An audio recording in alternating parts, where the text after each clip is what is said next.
Entering the Pat Mayo Experience. Pat Mayo Experience. Pat Mayo Experience. Pat Mayo Experience. Experience. Welcome to the Pat Mayo Experience, the Challenge War of the Worlds, Episode 7 recap and fantasy story. Unofficial fantasy scoring, because the numbers actually haven't been punched in yet. I have the preliminary results, but hey, people could go up, people could go down, but I'm going to guess it's pretty close. If you want to get into a draw for $20 DK, here's what you do. There's two ways to do it. One, smash the like button on this episode. That always goes a long way to helping the show. Leave your DraftKings handle in the comment section and let me know which of the challengers is going to score the most fantasy points the rest of the season. From this point to the final episode, you'll be in a draw for 20 DK bucks. Winners announced on Monday evening show with Jeff Feinberg. The other way to do it, leave an audio review. 5-star review, DraftKings handle, something nice about the show on iTunes, Stitcher, Spotify, Audio Boom. Doesn't matter where it is, I'll see it. Just leave the 5-star review. That too goes a long way to helping the show expand and keeping it free. Both good things. Paul Shaughnessy is here. What's up? The answer's Pauly. You think so? Pauly. Not when the... Pauly's winning this. No, Pauly's not winning. Pauly is winning this show. You want to bet Pauly's going to win? Well, no. Well, like, what? Like, are you going to give me some sort of odds? Like, No, the field versus Pauly? If you want to make a bold prediction that Pauly is going to... So it's not such a lock anymore, is it? I think he's the odds-on favorite to win at this point. I think that team is... I don't think they're making the finals. Striking fear into everyone in that house. The Brits have the right idea here. Get rid of Pauly and Ninja. The Brits suck. We're learning that right now. They're not actually as good. We'll talk about it. Do you want to just get into it right now? Yeah, let's hear it. Ashley Kane, like that team, me and you sitting here at this table, highly overrated that team. Like he was really excited after beating Josh and Amanda last night. What I took away from that is just like, you guys are a very, very overrated team. I can see that. Maybe the challenge wasn't right, but the fantasy scoring from episode 7, Josh was actually the highest scorer. When you can't turn off the waterworks, you're going to score a bunch of fantasy points. 118 points going out the door. Bear 91, Gus 85, Kane 84, Jenna 83. That's what we have it right now. With confessionals, maybe some drama points. Maybe they get bumped up a little bit. How did Jenna get so many points? Jenna was involved in like a bit of fighting, a bit of yelling, and then she ended up getting into the tribunal. So I guess it worked out well. She had a bunch of confessionals too. Yeah. So that really goes a long way to helping your fantasy. Happy that the Gus bus. I thought as soon as he popped up in a confessional at the very beginning, I just assumed he was losing. Same here. I saw that immediately, and I was like, oh, he's going home. But apparently, it was just a Gus episode. Good for Gus. Good for Gus. Rob's hating it. He is hating it. I don't help. I troll him. I even searched Twitter. I even troll him in DMs. I was doing it too. Yeah. I even searched Twitter being like, challenge Gus to see who's talking about it. Like 3 people. It's just Rob. It was like Gus. It's just like Rob yelling or screaming and saying how much. I don't understand why he hates him. I'll give Rob this. Gus seems a little bit lame. Yeah, a little bit. Like when he was in the tribunal and he goes, oh, I don't really want to put anybody in, but that's the game. It's just like, shut up, Gus. Like, just throw somebody in. No one wants to hear your shit. Well, at least, he understands the rules of the game that he has to throw someone in. This is true. That's a step above like half of them. Yeah. You're like, I don't want to throw anyone in. Great episode for Bear, though. Bear is quickly becoming the MVP of this season. He's like the fun to root for Pauly. Yeah, he's not as good as Pauly, but he's more fun than He's Pauly. super entertaining, man. It's just like he's a bigger than life character, which is awesome for reality TV. It's just like this guy, just the way he carries himself is unlike any person you probably know in your real life. And it's because it has to be kind of put on. Oh, right? it's definitely put on. It's partially, he knows he's a producer's dream. Let's just say that.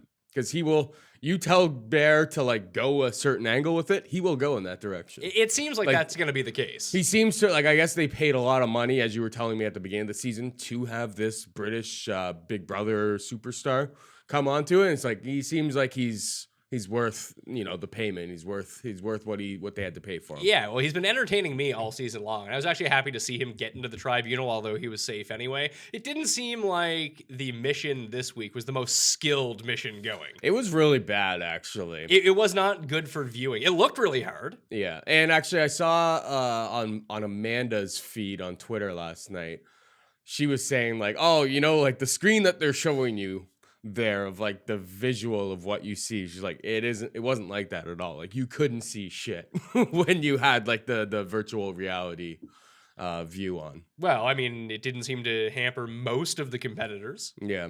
They were all fine. I guess there was one point where I saw someone else talking about this, that I think it was Cara Maria, that they just didn't show it, that Kane and Ashley actually fell and Kane held them up and pulled them back up and they ended up finishing. Oh, wow. But somehow that didn't make the final edit, which seems like it probably should have. I mean, Kane and Cam. Kane and Cam, yeah. Anyway, that seemed like something that would be dramatic. I guess it's because they didn't make the tribunal if they didn't show it. Maybe they were worried about how unsafe it was. How could it be unsafe? They have I don't know. They're strapped in. I guess why wouldn't they show it then? Because they didn't win. Like, what's True. the point of showing it? Because great. Because it's awesome. You'd still show it. Apparently, that's happened. making my edit. That's making my edit for sure. Listen, these are pretty tight episodes. There's a lot to get into here. Yeah. So The Gus jump. the Gus jump. When he had to jump with Yeah, Jenna on and his then back. turned. Yeah, and then smashed Jenna into the platform. That was pretty awesome. Yeah, I can't believe they finished so quickly. Do you think that they're rigging it, being like, oh, yeah, they finished ahead of this other team? You know what? I think I did have the thought of after Bear, it was the Bear episode, like last episode. They probably went to him. They were just like, all right, now we want to get you in the tribunal. What are you good at? And he's just like, I've got great balance. There's a really bad British accent. But because like he was really good at it. Like you could see him and he's just like, or maybe they just turned his camera on and he was able to see completely. It did seem like there was something weird because like some teams are really struggling and other teams like it was super easy. Like it's tough to obviously without being able to see what they're actually seeing. It's really tough to kind of decipher why some people were doing well and some people were doing really poorly. So I guess if people didn't see it, you had one of the partners had a camera on, the other one had a virtual reality helmet on, and they were back to back and they had to walk across these balance beams. But it did seem like the teams that did the best were the teams that were not of completely unequal size. Yeah. Like if you had a huge distribution in size, like Josh and Amanda didn't do well, Kane and Cam didn't do well, Theo and Cara didn't do well, that if you were a bit closer in size, either in height or weight to your partner, that did seem to go a long way. Yeah, 100%. Yeah. That's how like Bear and Dave On are essentially the same size. Mm-hmm. Yeah, like Cara and Theo were tough. Like were a nightmare. Well, he's like literally a foot taller than her. Yeah, like he's like least. 6'5". So I guess the move would have been for him just pick up Cara on his back and like walk across it. Yeah, I guess so. I don't know. It was poorly. I think it was like one of those ones that they designed. They're like, oh, this is kind of cool. This will be fun for the competitors. This will be an interesting, different type of challenge. But it didn't translate well to TV. To be perfectly honest. there was really no drama in it, unless people are like falling off left, right, and center. And you have the video of these people like shimmying on a beam above with like basically blindfolded. It's just like it looked super lame. Yeah. Like after some of the other ones, like the tires where you're jumping from tire to tire, the shots that they're able to get with that. Like this other one was just like Close up of feet. Yeah. That was about it. Yeah. So good for foot fetish people, but bad for just the regular viewer of the challenge. Yes. I did enjoy Bear booing the entire time and trying to throw Polly off his game. Maybe it worked because Cara was very upset about it. Cara would be. Yeah, she's upset about a lot. She's upset about everything. It's on my team. I'm kind of bummed about it though. There's- I kind of want to root against her, but I can't. She's not scoring any points, but she's No. not really ever in danger of going in It either. means that she's probably going to go to the final. Yeah, I would think that she goes to the final. I just don't think Polly and Ninja are going to get there. I think that they're going to be targeted by the British. If the British keep getting to the tribunal and they actually have the Who votes. from the British are going to take that team out? I don't know. I mean, it's not necessarily someone from the British team that's going to take them out. And it just could be a weird challenge, to be perfectly honest with you. What if it's a puzzle? Mm-hmm. That's like a 50-50 proposition. Or it's even something like Ninja and Polly would have struggled at that. So it ends up being Josh and Amanda in the elimination against Kane and Cam. And the reason that Josh and Amanda were able to do so well in that elimination to begin with is because Josh was so tall. He was able to leverage himself until it got too wide. And then it turns out the guy has zero upper body strength. It was no longer able to put the thing up. That's how Kane and Cam were able to come back. They also, though, Josh and Amanda were on Twitter again last night, and they were talking about how they asked the people who made the contest or they made the competition, they asked them beforehand if they could go back to back like Kane and Cam were, and they said no, that was illegal. So then that's why he was doing the legs spread out like that. and then they ended up I mean, failing. That sounds like a pretty convenient excuse for a guy who's just full of excuses. Well, I'm sure that after he asked him, Ashley said, I'm sure he cried about it for 20 Amanda minutes. said too. it was true too. Oh, so the team that lost said it was rigged against them, huh? And then the other, and then yeah, they were back to back the whole way. I don't know, man. Yeah, Ashley, Kane, and Cam, they look like shit. They look like absolute They didn't trash. look great. They ended up winning. It just you don't want to see them in like a power competition. I think it's bullshit that they didn't let the other team should have been able to just go back up. But that wasn't the rule. But the rule should have been like just whoever gets to the top first. Well, I think the whole thing is, I think it was designed that people would gas out and not be able to get to the top. So what if no one can get to the top? Then you're there for 48 hours? Yes. Yeah, see, that's not going to fly. You got these union cameramen. You can't just be recycling them through and paying them extra. They've done it. They've had people standing on freaking totem poles for Yeah, like 3 days. You plan that out ahead of time. And I guess you don't need a camera guy. You just set up cameras and strategic places. Have a producer monitoring what's going on. Oh, yeah. So I think this is just for the basis of efficiency. I think that's how Kane it and works. Cam, super overrated though. It's one challenge. I'm not, I think we've really overrated them at this desk here. Maybe. Cam, just in general, although I love Cam so much, she just might be overrated. I think she just talks a really good game about herself, that everyone just thinks she's great. But I don't know really what she's great at. She's good at like puzzles and anything that's strategic. Like I remember last year when it was her, who was her partner, her terrible partner? She got paired up with Ashley, the British Ashley. Kaylee. Nelson's girl. Kaylee. Yeah. Kaylee was her partner. And she did like the math beforehand, being like, let's not go up the wall and try to figure it out on the fly against Kyle and Brad. Let's figure it out here and then just go up and put all the pieces in and work. And she did it. It worked. They beat them. So I think if they get into something like that, maybe they'll be good, or anything power, because Cam's pretty big compared to most of the other girls outside of like Maddie. And I don't think even Wes looked like he was terrified of Kane. Yeah. Or Wes is just putting it on. I don't know. I think Wes probably watched that and goes, you know what? These guys are not as difficult to defeat moving forward as I thought. I think he probably watched that and goes, okay, I see some chinks in the armor. Are you surprised that Wes didn't vote in? Because Kane and Cam ended up going in anyway, but Wes put them in and then basically burned his vote on them to vote in Josh and Amanda. I was surprised by that. Well, at that point, the numbers were... They would have got them in if they had voted for them. But Wes and Dee voted for Josh and Amanda and didn't vote for Kane and Cam. It would have been 3-3. Or wait, no, it would have been... They would have been it.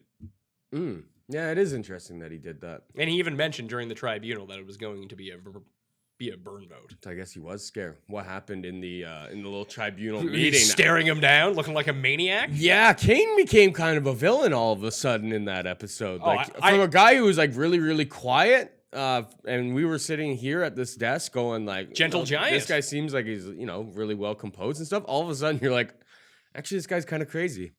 See, I didn't find him as crazy. I actually thought he became more of a hero in this episode than anything else. A hero? Yeah, well, he was going after Josh, who might be the single worst person who's ever been on the challenge.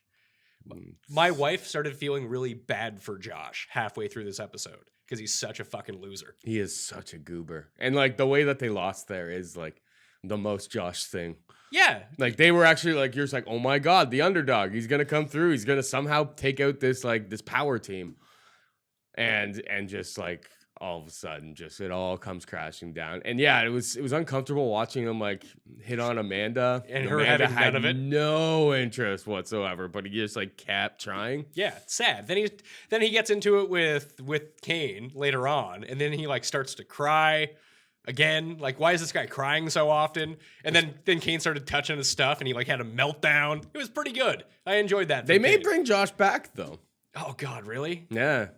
Don't you think? Oh, I hope not. Like I mean, I kind of do because I do actively like rooting against him. Exactly. That's so why that's he's always actually a good thing. not as bad of a... He's a terrible competitor. He's a terrible competitor. Nobody's going to want him on the team. He's the type of guy that, you actively want to root against. And it's not even... Like, there's It's not even because he's a bad guy. It's more just like He's a he's a goober. He's a goober. I don't need some dude crying the entire time and like trying to hit on someone and getting shut down and like continuing to do it. Just makes him seem like a gigantic loser. Bring him back for a season, see what happens. Like there's a difference. Like I don't like Paulie, but Paulie's good. Like he's a fun guy to root against because he's actually competitive. Josh just feel like I don't feel bad for him, but people do feel bad for him. He just seems like a snake. I pity him. That's the whole thing. I don't want to have to pity the people on the challenge. Like Paulie seems like he's got it going on.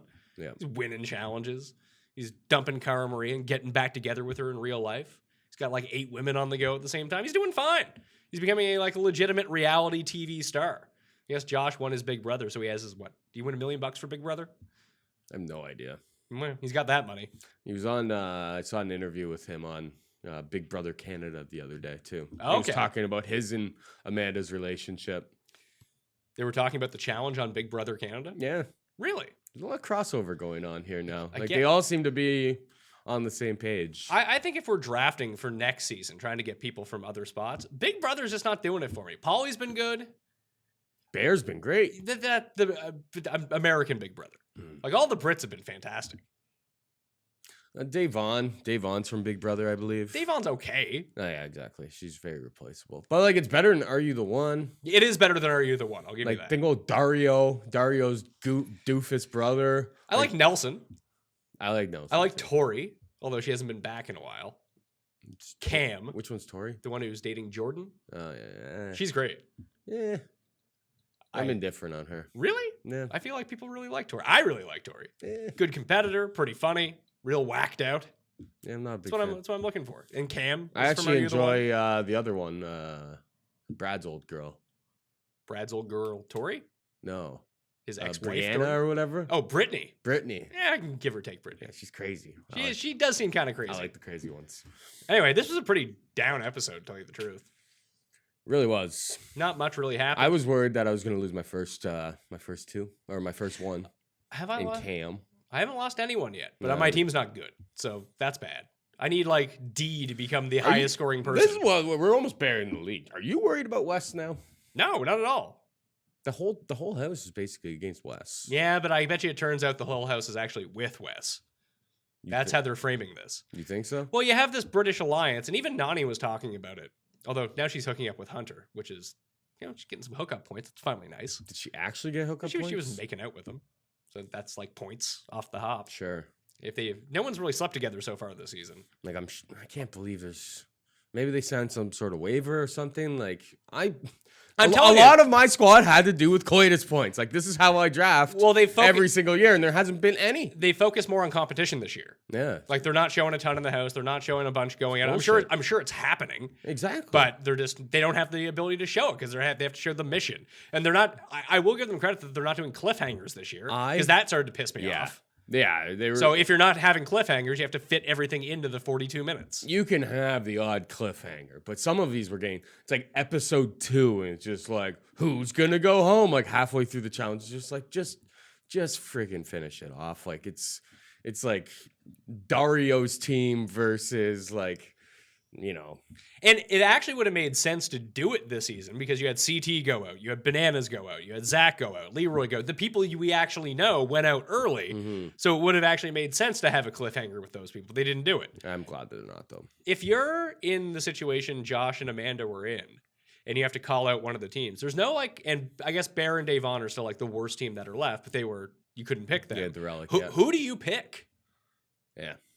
There was no real good choice. We kind of said that's early in the season. It's just like there's a lot of really good teams. Like there's a lot of really good, a lot of good male competitors in general on this season. And right the female now. competitors that are left are all pretty good. I think they made probably the best selection You think that Kane and Cam are the worst team that they could have picked from? for that challenge. Maybe. I think Paulie and Ninja Natalie would have absolutely murked that game. Yes, I would agree. Even though they're small, it's unless their height became a problem because for them. But the size being a little bit smaller is going to help you just in terms of holding up your own body weight. Maybe, but once it got wide towards the top, maybe that would have been what an issue. Kane isn't doing? Lots of pull-ups and chin-ups. It looks like Turbo You know what he does. is doing? Lots of steroids. That might be true. Turbo looks like he was getting himself some full body core workouts, and they were showing like he was doing the one-handed snatches in the gym. Now that's tough to do. No, yeah, Turbo would have been very good. I don't know if Nani would have been any good at it though. Although Turbo could have just willed them to it potentially. He may have just held her with his hand and carried her the whole way. But there was that scene where Nani kind of brought it to the attention of everyone, just like, look, the Brits are aligned. There's 4 of them. They're not voting for each other. They're a block. Like, we need to figure something out here. Yeah. So I think that Wes will be in with her. But they are broke. Like, they aren't fully together, right? The 4 Brits are. But like their teammates aren't with them, so it's like you can. But it doesn't matter if you're Davon because you'll just get run over by Bear and he'll make you cry.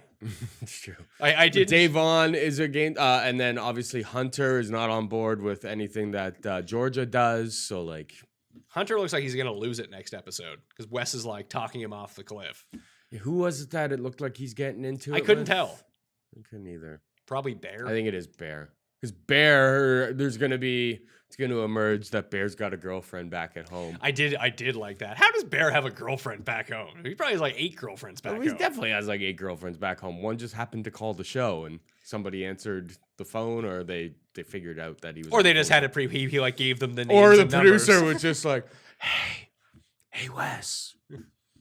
Or Bear set them up know. because he's a producer plant, basically. I think Yeah. we've seen basically the end of Bear here. He's gone either next episode or the episode after. That'd be my guess. No, they're not a good. They are the layup team. And they're not even that bad, really. No, but but like compared to some of these other teams, I think you put Bear in any sort of really physical competition with Davon against any of these other teams, like they're not coming out alive. It's got to be a balance beam or a puzzle or something. Yeah, something silly. that's more geared towards like a coin flip 50-50 situation. Exactly. Maybe a trivia challenge. Yeah. Like they could have won that one that Bananas lost, I guess. The map. I think Wes beats Bear in a trivia challenge. Maybe. It depends on what the trivia is. Like British politics. Well, no, like I really do feel like the Brits were at a substantial advantage in the geography challenge, because what do Americans know outside of America? Nothing. It's true. So the Brits are at a pretty big advantage there of knowing where other countries in the world are. It's true.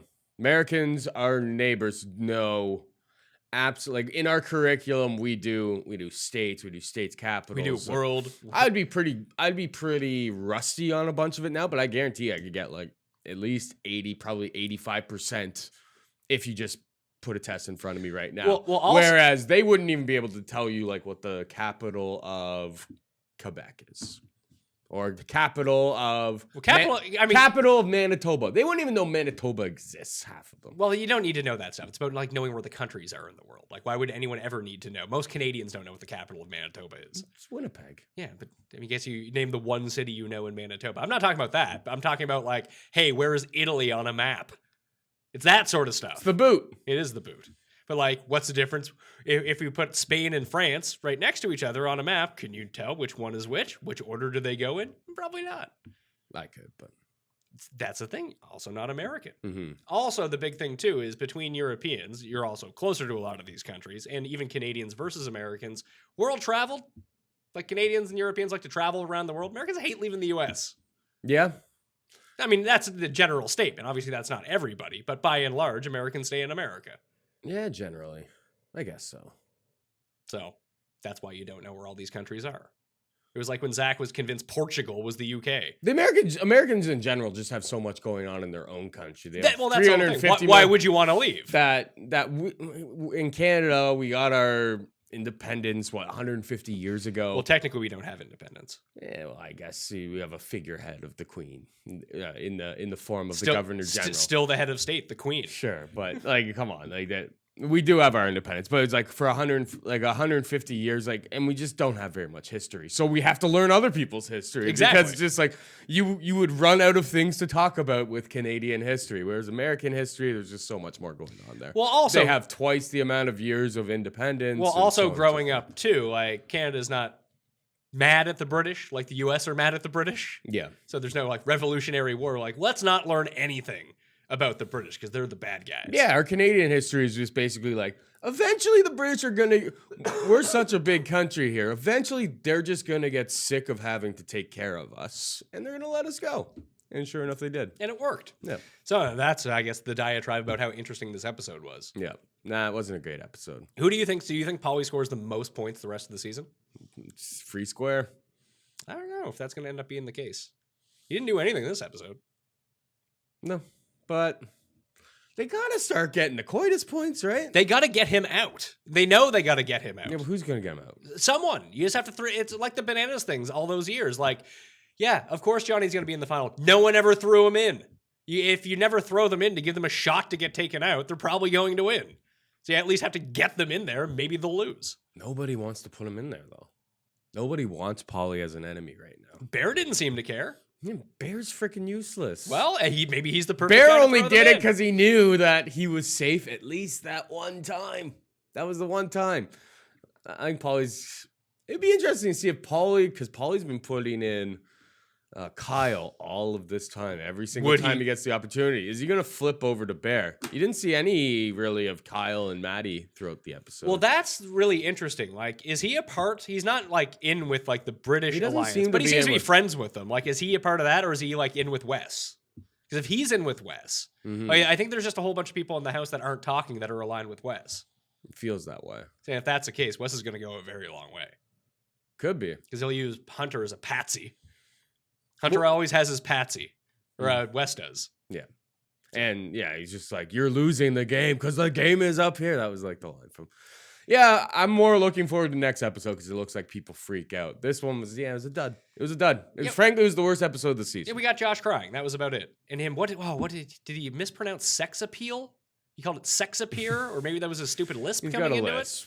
I don't even know if he has a lisp or not. I think he has like a weak jaw and doesn't know how to pronounce words. He's got a big jaw. I think he's a former fatman. He looks like hence the no upper body strength. It looks like he's big because he's like physically large. He just can't lift himself. He kind of looks like one of those like Easter Island statues. He's very top heavy. I'll draw up a little graphic for us. No, I think people know. I think people know what Easter Island statues look like. They're pretty famous. I kind of want to put them next to each other. Well, what if it doesn't turn out that? What if it turns out that when you look at it, it doesn't look the same? Well, there won't be a picture. Of that's why. That's why there will be no. You'll know whether it was good or not. Whether if there's a picture up right now. All right, that'll do it.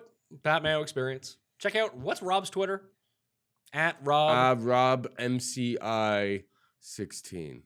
So follow Rob. He does all the scoring. He does all the power rankings. Go bother him and tweet like Gus gifs at him. He'll really appreciate that, I think. Get all of the Gus. So yeah, search Gus Florabama on the Twitter gif. Yeah, and just send those to him. You'll have it's pretty odd. Who the handsome guy who shows up is just Gus, and there's lots of them. You can just send him Gus gifs all day long, and he'll love it. I watched the episode with friends last night who watched Florida Bama Shore. Said Gus is big mama's boy. I don't know. I don't understand why. Maybe it's the haircut. I think he's just jealous. Jealous of Gus? Gus is a good-looking guy. Ladies love Gus. He's a real gamer, too. His teeth went through his face. Yeah, like his bitch and moan about it. Imagine if that happened to Josh. Oh. He'd be crying. He would have left the episode. He would have quit. I think Gus is completely fine. I don't see any sort of issue. He is a little bit boring. Like, he doesn't seem to have much purpose in the show right now as it is. No, but then he has the perfect The partner. purpose that he does have in the show right now is that I enjoy triggering our friend Rob. So Rob MCI 16. Send him Twitter. gifts of Gus. And click on his website too and download his podcast. He does reviews of all the challenge seasons. They have Inferno 2 coming up next as their rewatch, which is a top 3 challenge season. It's awesome. Sweet. So I recommend that everyone go download the Challenge Chronicles and then just follow Paul on Twitter at Paul Shag. Where else can people watch you? Watch me right here on the same Draft on this YouTube feed channel. Anytime there's a UFC video, which is every week, I will be on that. I think we have like one more week, and then there's gonna be either way. Pretty much every single week, there's some sort of card from some backwoods yokel part of the world. Well, it's Nashville this week. That's not super backwards. Or the card is pretty super backwards.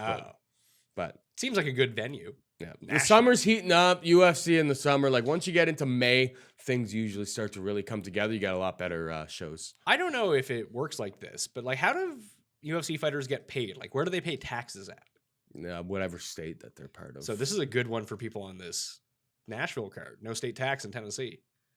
Yeah, you think you'd be like, hey, you know where we should do all of our events? Florida, Tennessee, and Texas. That's where we want to be fighting for these big money fights. Sure, they Like do. going to California is not great. It's not great, but you can also a lot of other things work in your favor in terms of like selling tickets and stuff. They're just able to generate more revenue from California or New York. So I think it all kind of balances out on the back end. So it's not like golfers where it's like my residency is in Florida. Yeah. And that's where I pay taxes is in Florida. No, that's why yeah. they all live in Florida. I think they have to pay the taxes based on the state that they fight in. Are you surprised we don't hear more stories But about like a people lot of on the challenge going bankrupt by not paying their taxes? I'm surprised, yeah. Ashley, I think in a couple of years we're probably going to hear that. Well, she's in like Guatemala now. $1 million. It was smart on her part. She took off to Central America. That's where she's living. The Money goes a lot longer. Probably the money's probably mostly gone now. But yeah, so a lot of the MMA fighters will live in a lot of them live in like Arizona, Florida. That's where a lot of the gyms are. I think it's just because it's like those are the cheapest states in the United States to live in. And it's warm. It's why also you'll see U-Haul. Every single license plate is the state of Arizona. I don't know if you ever noticed that. Even the ones up here. Really? Because there's like no car tax or there's no automobile tax. So they're able to just send these things all over the world with an Arizona license plate and they're good to go. Huh. Interesting stuff. That's the loophole. All right. At Paul Shag on Twitter. You can follow me at the PME, Twitter, Instagram, Facebook. If you want to get into a draw for 20 DK bucks, smash the like button, leave your DraftKings handle, and tell me which challenger is going to score the most fantasy points from episode 8 to the conclusion of the season. Paul says, Paulie, I want to say Turbo. Turbo is going to be my pick, so I'm just hoping Turbo wins and that gets him enough points. If not, it might be a terrible pick because the guy doesn't really do anything else. Or you can just leave an audio review, 5 stars, DraftKings handle, something nice about the show, iTunes, Spotify, Stitcher, wherever you download the Pat Mayo Experience podcast. I'll be back Monday and Tuesday and Wednesday, Thursday, and next Friday we'll be talking challenge again. Until then, I'm Pat Mayo. Thank you for watching. I'll see you next time. Pat Mayo Experience! Experience!